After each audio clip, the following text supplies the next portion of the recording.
Welcome, everyone. Welcome to 𝗥𝗵𝗲 show.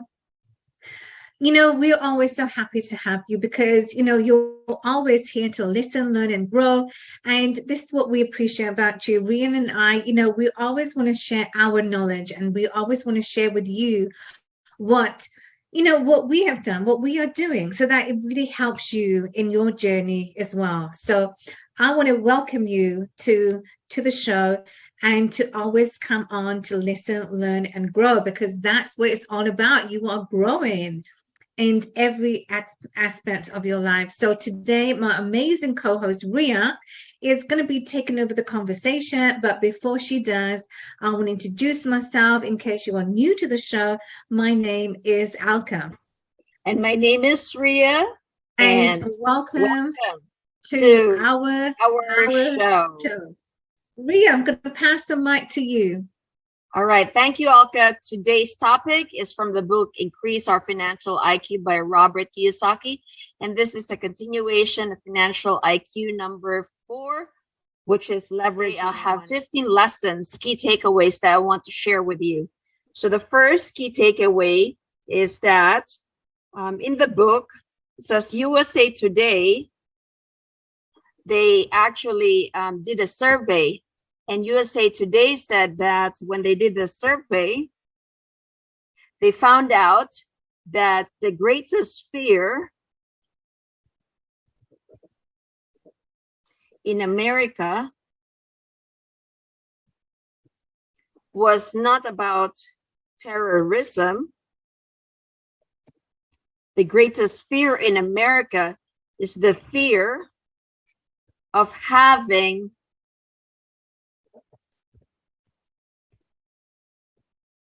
to retire one day and do not have enough money for your retirement.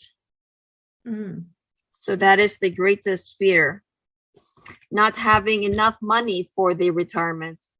So the second key takeaway is that after August 9 and 10 of 2007, this was the start of the housing crisis. The fear, the panic spread a little further. And guess what? We are in 2022. And there's a lot of fear right now, fear of inflation, fear of recession. And that fear even spread even more. So lesson number 3, the people who survived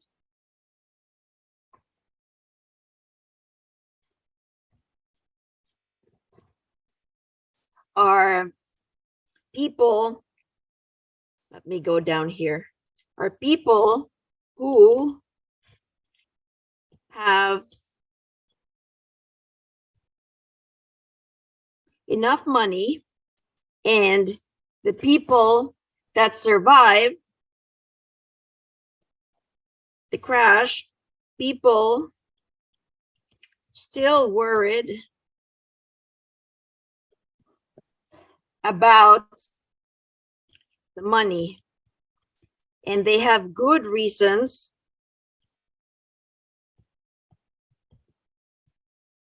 to worry. Why? When we look at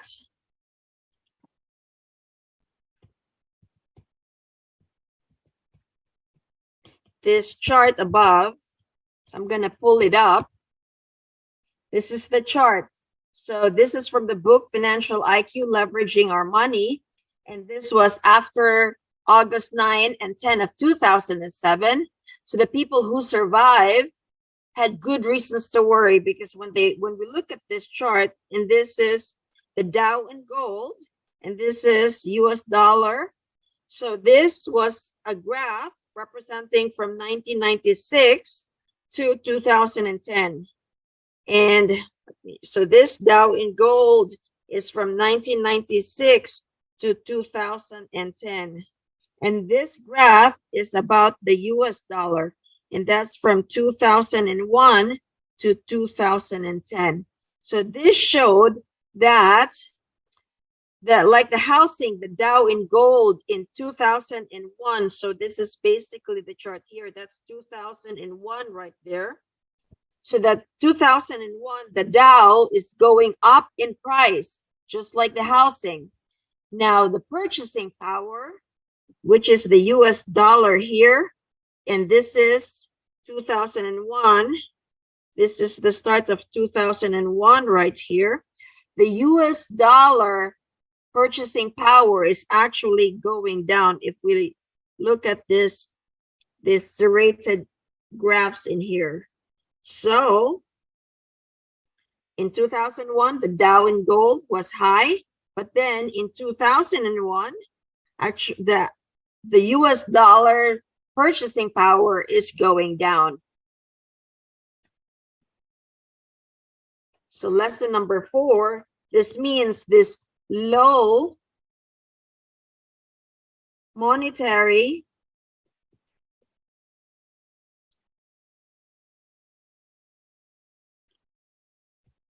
this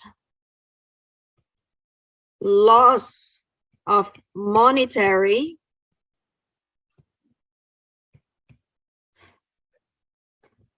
purchasing power makes the financial future of workers less secure. And that means this will cost us more money to buy a certain product or goods, and it will be more expensive.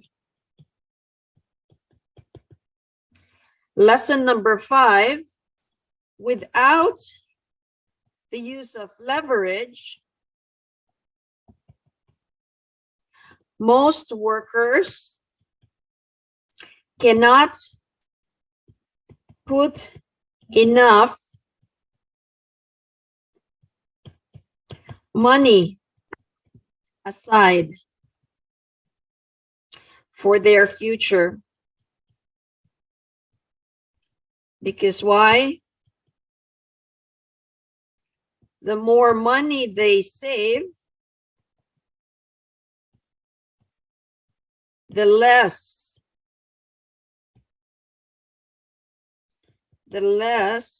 value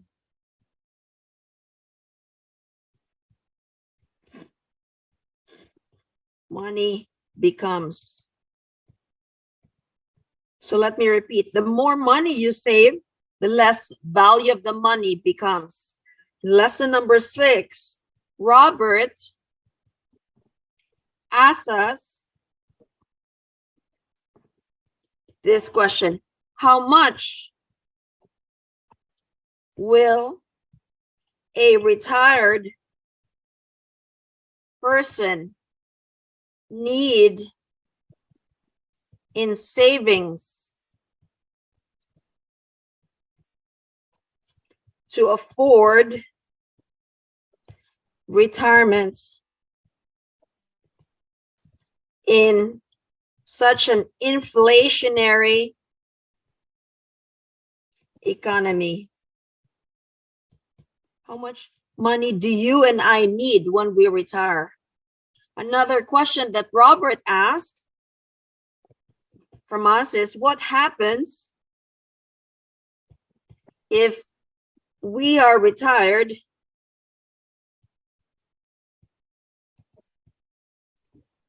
and we need a life-saving surgery? which the government do not pay for. What happened to us? Another Robert wants us to ponder and ask ourselves is, what do we do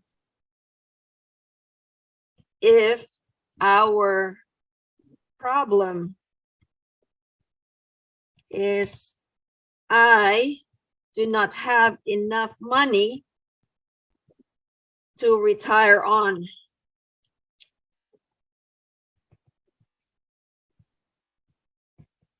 And while before our retirement age, we should ask ourselves this hard question so that we can prepare ourselves while we are still ahead of the game, when we have several years before our retirement age.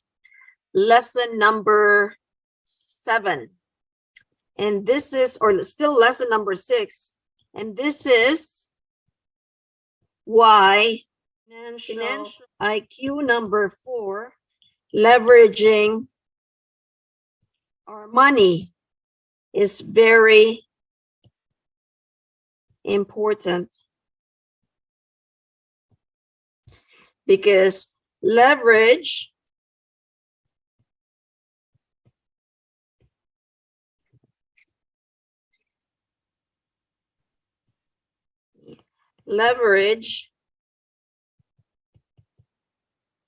makes our money work harder for us by using OPM, that is other people's money. Leverage works harder for us, makes our money work harder for us by using other people's money. So we combine that with having financial IQ number 3. If we remember, IQ number 3 is budgeting our money. We can pay less tax. Because why? We are active partners of the government. We solve the government's problem, we solve our community's problem. And so lesson number 7 is, let us define leverage. What do you think leverage means to you? What do I think leverage means to me? Leverage means doing more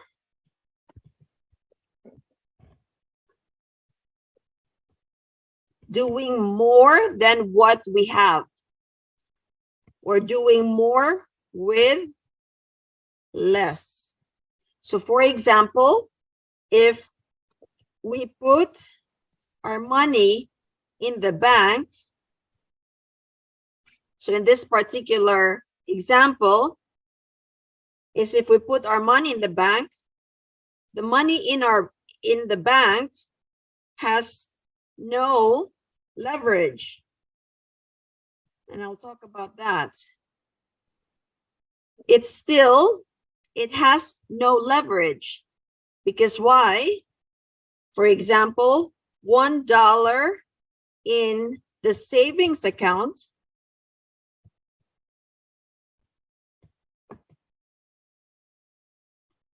has a leverage factor of 1:1. So that means if I put $1 into the bank, that is all of my $1. And now let's contrast it with Robert in my previous topic, Robert bought a 300 apartment unit. So let's compare it with this one. So Robert bought 300 apartment units. And so when he bought that property, he leveraged, he borrowed 80% of the money from the bank, whereas Robert has to put in 20% of his own money to buy that property. So now, if we look at the leverage factor, that leverage factor is now 1:4. What does 1:4 means? So what that means is for every $1 that Robert puts,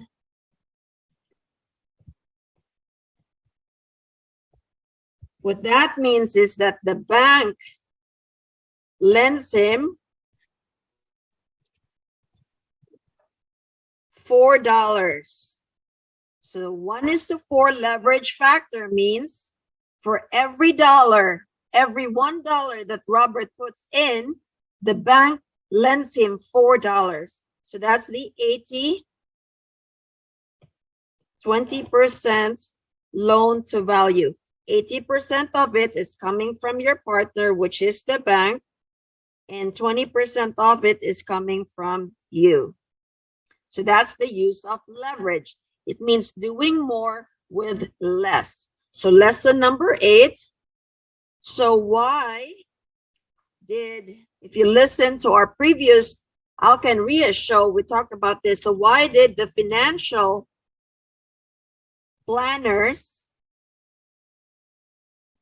on the TV say that real estate is such a risky investment? What made them say that? Now, Robert says the answer is control. The control. Now, lesson number 9. If the investor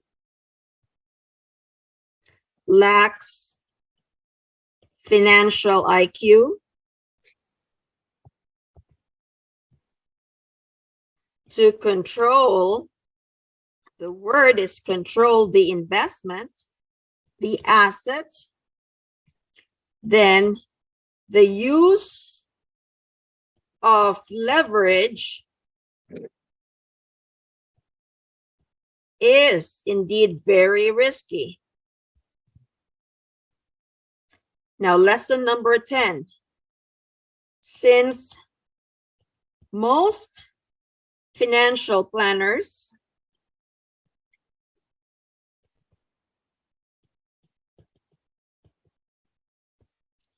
put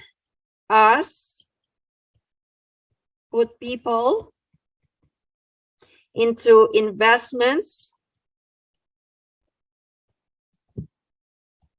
where we have no control of. We have no control. We should not use leverage. Because why? We do not have any control. So lesson number 11. Using leverage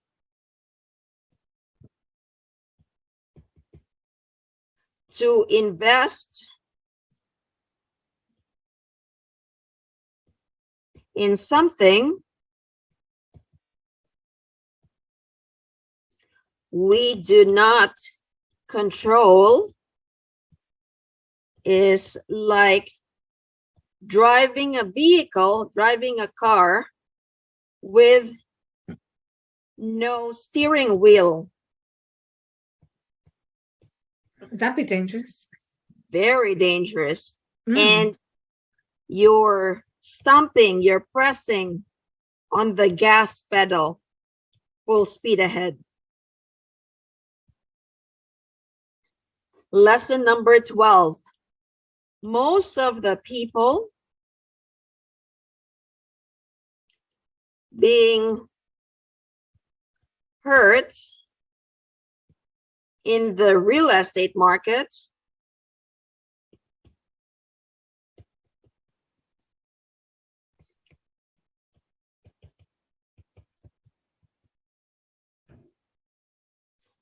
are people who were counting on the real estate market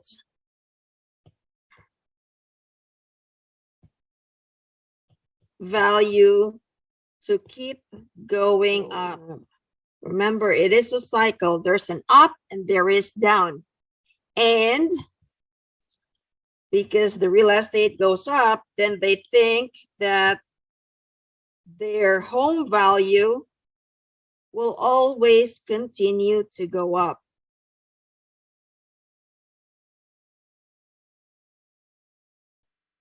So then many people borrowed money against their home because they think their home is an asset, so they borrowed money against their home. So what happened now? When they borrowed money, they used that money to buy luxury items because they have a big home. They need to buy luxury furnitures. Now they use that money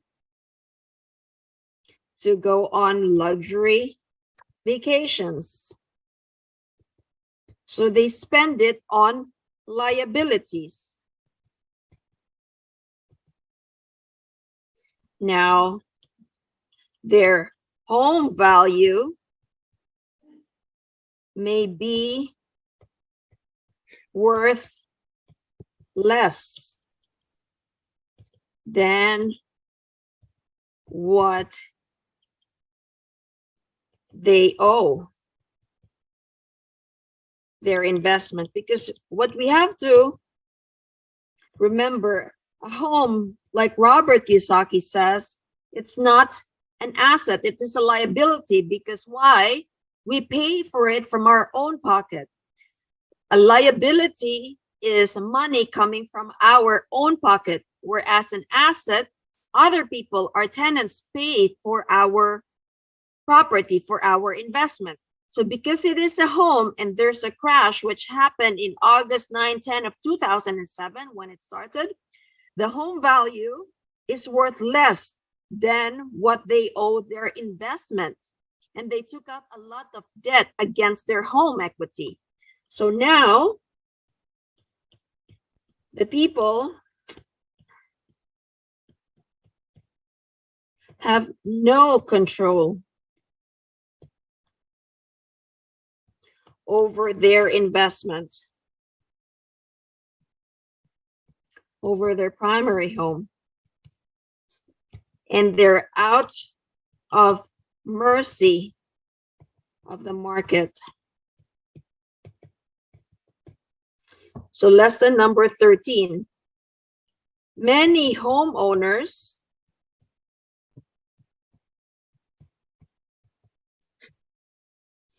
who still can make payments, their mortgage payments, their property tax payments, they feel bad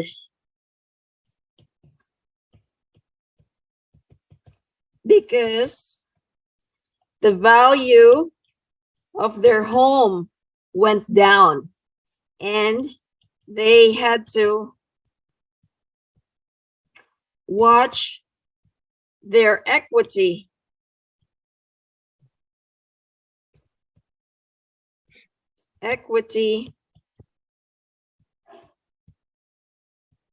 either go down or their equity disappear because of the housing crash that happened in August 9 and August 10 of 2007. So lesson number 14. So when the home prices drop, many homeowners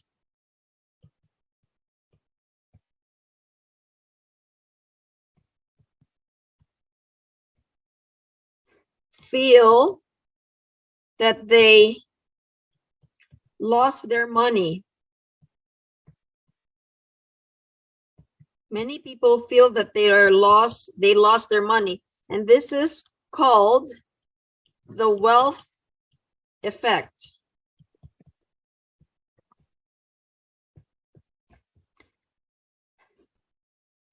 Lesson number 15, wealth effect means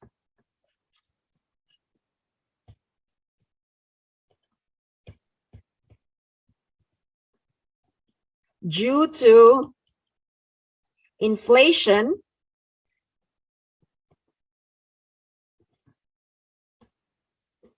so what happens is because of inflation, we are not really, our money doesn't really go up. The asset value does not really go up, but it is a decrease in the purchasing power of our money.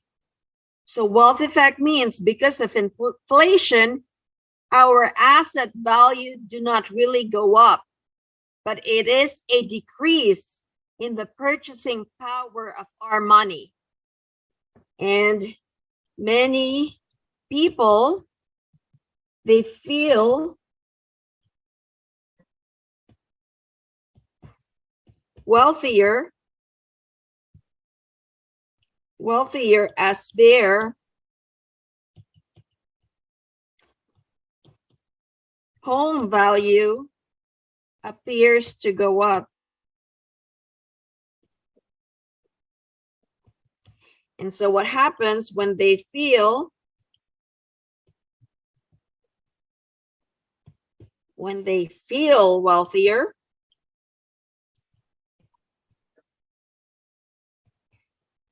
they borrow money,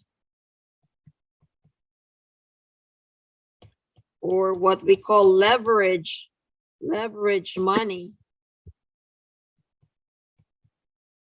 in liabilities. So again, liabilities take money away from your pocket. They spend it on the money on things that would provide them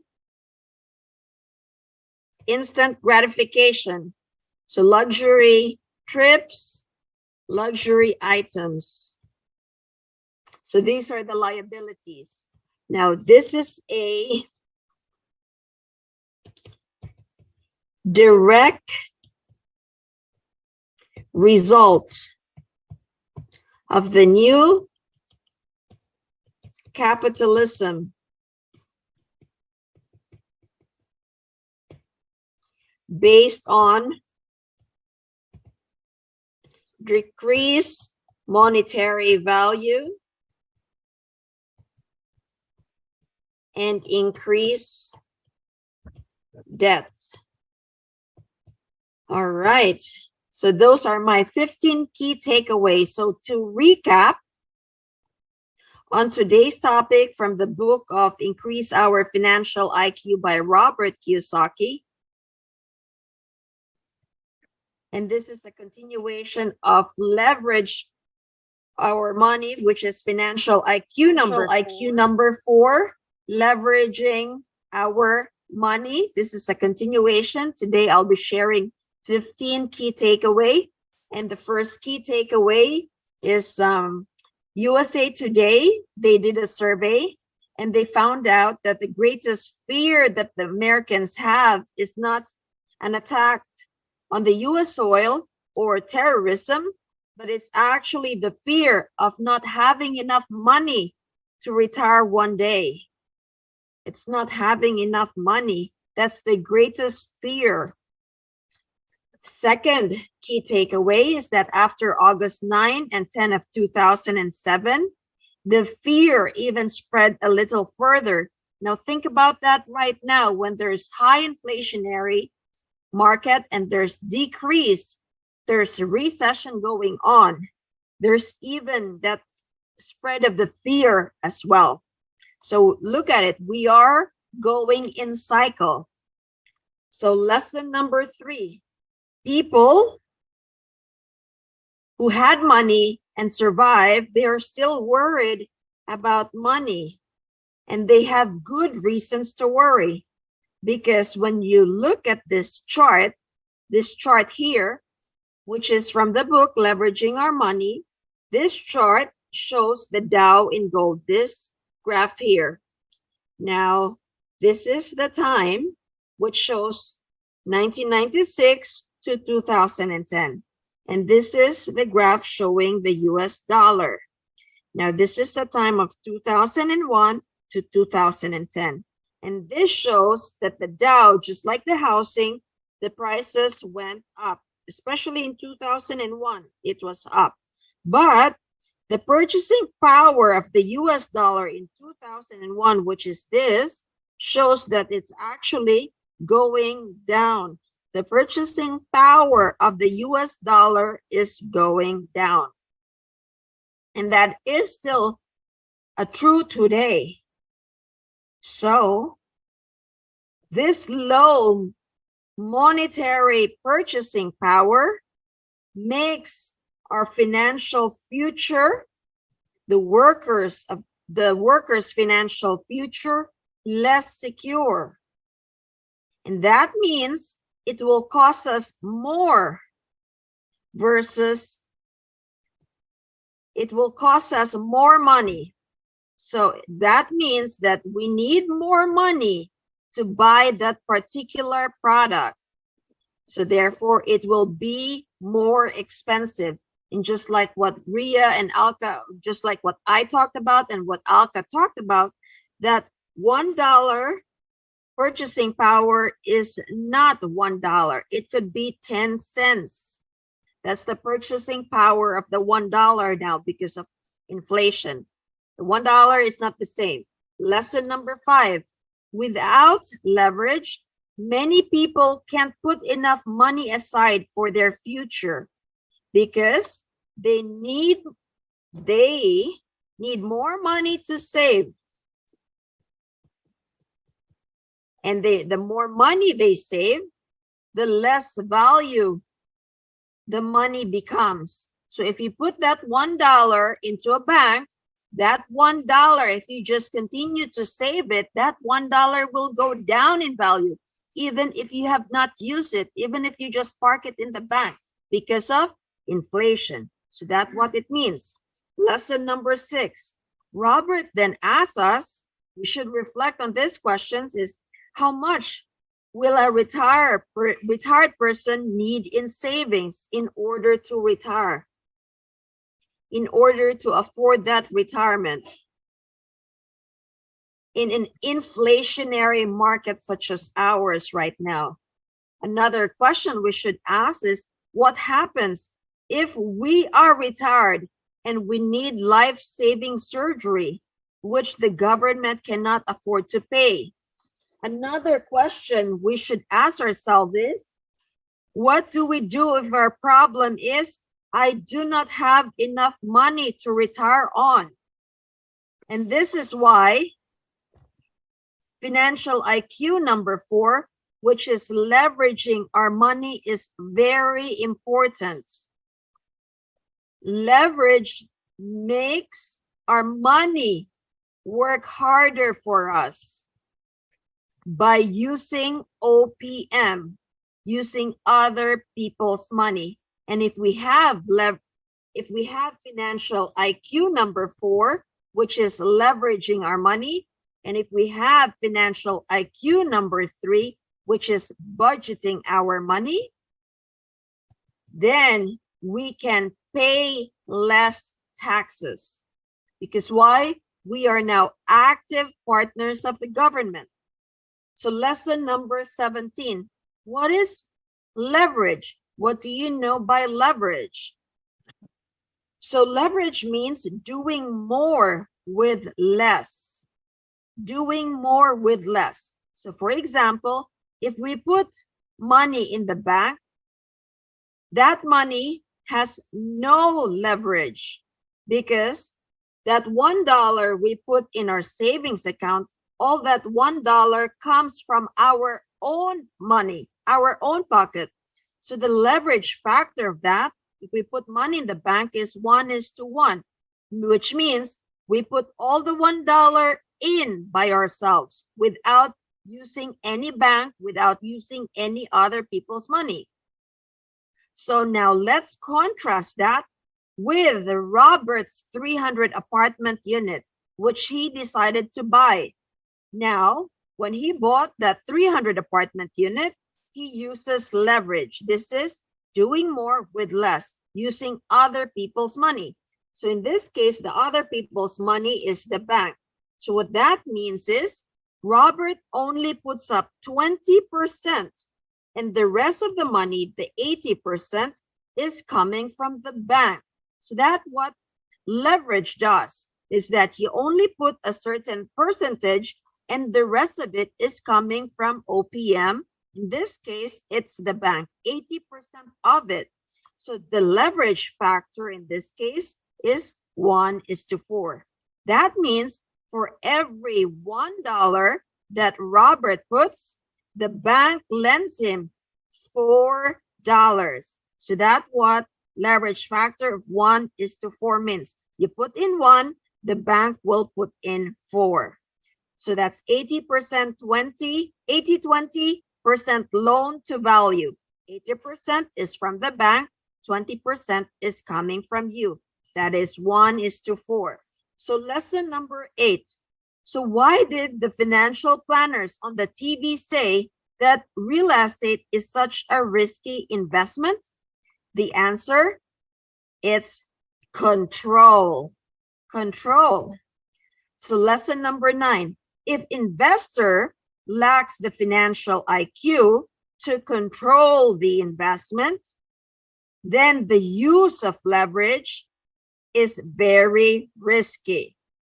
Lesson number 11. Since most financial planners put our money, the workers' money, into investments where we have no control, invest it in the Wall Street, then we should consider not using leverage. We should not use leverage.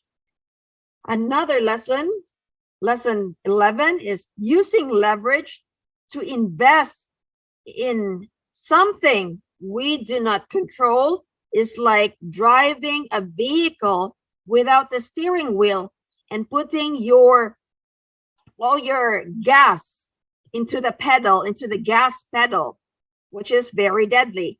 Lesson number 12. Most people are being hurt in the real estate market because people who were counting on their home price, on their home value to go up. Remember, this is their primary home. They were counting on their primary home value to go up, that it's going to continue to go up. And in the USA, it's a cycle. It goes up. What goes up must come down. And because this is a primary home where you live, it's a liability. Because why? The money is taken from your own pocket. So people who were counting on their primary home to keep the primary home's value to keep going up, what happens is that because of the crash, the value went down. Many people, homeowners who borrowed money against their primary home because that they think that their primary home value continues to go up.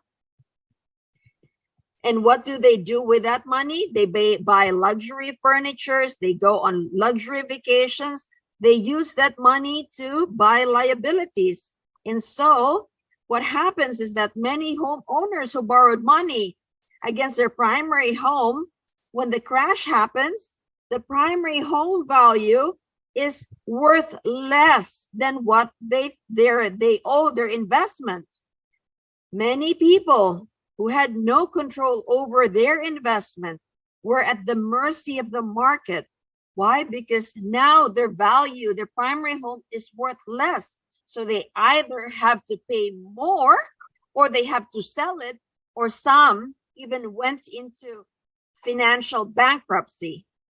So lesson number 13, many homeowners who still can make mortgage payments, real estate payments, they feel bad because why? Their primary home, which they thought is an investment, the value went down and they had to watch their equity went down or even disappear in cases. Lesson number 14, when their primary home prices went down, when it dropped in value, these homeowners, they feel that they lost their money, their equity evaporated, their equity disappeared. And this is called the wealth effect. Wealth effect means because of inflation, the assets, they're not really up in value. They're not really value. They're due to inflation, the assets value is not really up. It is because our purchasing power actually went down. It's the purchasing power of our money. It went down. So then many people feel wealthier as their home values goes up. And when they feel wealthier, they borrow against their primary home. They leverage their money in liabilities. They spend their money in luxury trips, in luxury items. And so this is a direct result of the new capitalism based on decreased monetary value and increase in debt. So those are my 15 key takeaways. I hope you learned something. Let me know in the comment section below what you've learned. So stay tuned for more. Thank you. That was, guys, you know, I hope you took a ton of notes because what Ria shared just now was wow. And this is information that every one of us needs to know, because I just took notes and I'm sure you did. Ria, you know, when you talked about people retiring at age 65, the retirement, you know, they're in the golden years. And in the golden years, that's the time for every one of us to enjoy. But we cannot enjoy because, you know, we are broke. And even at 65, you know, it's sad. You know, I hear so many stories that people are broke at 65. And the reason they're broke is because they have not planned. Is it because they've not planned for, like, reverse engineer and, you know, what your life is going to look like at age 65? Because that's the time that we need to enjoy.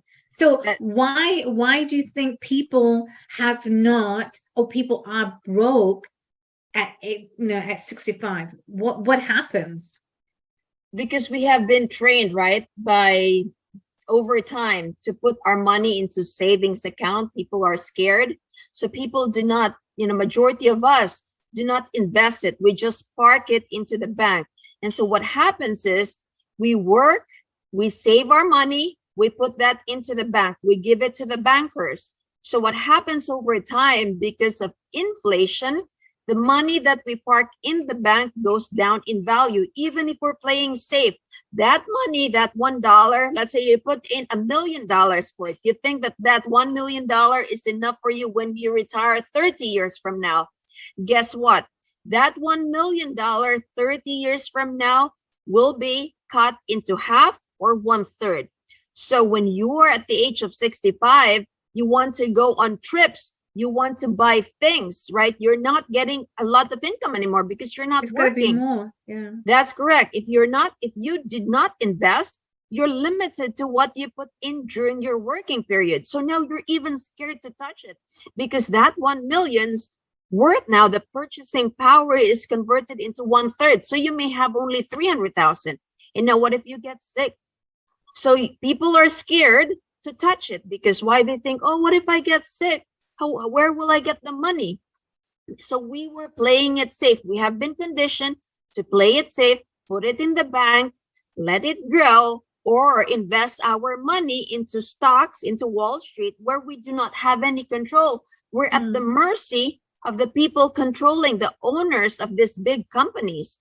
So that is why we do not have enough money when we retire, because number one, we were playing it safe during our working years, and number two, we were doing what we were programmed to do, which is give our money away to financial planners, let them invest it.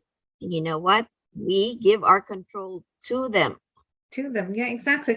So say, for example, if there was no inflation, say, for example, if the economy was not in a downturn, so, so would it be fair to say if everything was fine, the economy was fine, it was back to where it was, and so would it be fair to say that your 1 million that, as you are planning for your retirement, would it be still worth $1 million, or would it be worth less or more? But that's not really true, though, because hypothetically, I mean, everything was good. Look at it, right? Hypothetically, your 1 million will be 1 million, but we live in the truth. You buy properties, 10 years ago, that property, or let's say even 100 years ago, I bought old properties. 100 years ago, that property was only 10,000. People could build a single family home, 3-bedroom, 2-bath for 10,000. How do I know it? I look at the record of deeds. The deeds would show this property transacted for 10,000, and now I'm paying 200,000 for a $10,000 worth built 100 years ago. So that is inflation. The real thing is we live in a world where prices go up. Right. Yeah. There is, it's just not possible that, right. It's just not possible that, prices will remain the same unless, God forbid, something happens that we go into a barter trade. You help me, I give you chickens. I help you, you give me beef, cow, right? So that was the golden age. That used to happen back in the 100 years ago. Or we barter, right? We barter our goods and services. You help me fix your roof, I help you fix your toilet. We did not pay, money, gold, silver until. So in the real world, things go up in prices, right? The cost of good, the cost of labor, but things also go down. There is a cycle to it. But if you look at the history, prices do go up. Exactly. Well, you know what, the real estate and the property, real estate in general is very cyclical, because like I said, it goes up, but it can also go down. So it can appreciate, depreciate. Doesn't matter how you look at it. The better question we should ask ourselves is, who is paying for our real estate? Who is paying for our property? Because then it doesn't matter what the prices is now. Like right now, it's very expensive to buy, but I'm still buying. I'm not stopping to buy, because I would think, who is paying for these properties? Am I paying? Is the money coming out of my pocket, or is the money coming out from another people? Is the property being paid by my tenants? So if the money is coming from the other people, from your tenants, then it doesn't matter what the price that you're buying it right now, as long as the expenses are all paid for by your tenant. That's where the math is very important, because Okay, if so I it's got a coming, question. yes. So I got a question. And so on what you just said, so that you're right now, we know the economy is in a downturn. There is recession. We know the economy is not it's not favorable to any one of us. But you said you're buying properties. It's not Mhm. going to stop you. So Yes, it's I'm not going to closing stop in a you. few weeks. Yeah. That's wonderful. So you said it's not stopping you. So what is your method? What is your process of people want to say, oh, but the economy is down. How can you buy more? How are you buying more properties? So then are you pocketing from your own money, from your own pocket, or are Right. you leveraging, like you said, OPMs? There's a lot of questions to that. There's a lot of questions The that you just answers to that asked, right? question. So if I could remember one thing, just like what Robert Kiyosaki said, I mean, you can buy no money down, but it's really very hard at this market right now. So in order for you to buy, you have to have the financial knowledge. I'm just not buying, you know, anything just because I see a house. It has to be part of your strategy. So what is your strategy? If it fits in my strategy, it's an asset on my part, then I would buy it. Number two is I use my own money and I use other people's money. 80-20, 80-20. 80-20 loan to value. What that means, it's a leverage factor of 1:4. One of it, if for every dollar I put in, the banks put in $4. And that's what I'm doing with this property that I'm closing in a few weeks from now. So what that means is that I'm putting in 20%, the bank is putting in 80%. So all we have to do is, number one, is it a good strategy that you're deploying right now? Number two, does that property afford to pay for itself? Are you able to see other incomes? What are the other insights that you can see into that particular property? Let me give you an example. If you have a land, a farmer can think of it, oh, I'm going to put crops on it. Now let's look at the developer. That same land will see, oh, I see high rises on it. Now let's take a look at the primary homeowner. Oh, I'm going to build my single family homes there with 4 bedrooms, 2 bathrooms with a pool. So it depends on the eye of the beholder. A property can mean differently on your eye, on my It's how eye, you on see it. somebody's Yeah. eye. It's how you see it and how you see the potential of that property. So one investor can look at it differently, and another investor can look at it on a different angle. So my question to you is, how do you see that property in your whole strategy? Exactly. And who's paying for it? Exactly. That's the key. That's the key. Well, you know what, guys, this was just amazing. And I hope that you truly got value from this conversation. But it's a conversation that needs to have, and you need to understand and have the knowledge so that you can go out and really. And I always say this to you, is that whenever Ria and I teach you, the best approach is to go and implement, because when you take those actionable steps for whatever you're learning, then this is where you're going to have the most of success, right? So I hope that you truly enjoyed this show, because we have come to the end of another amazing show. But we will see you same time tomorrow. So make the rest of the day the best of the day,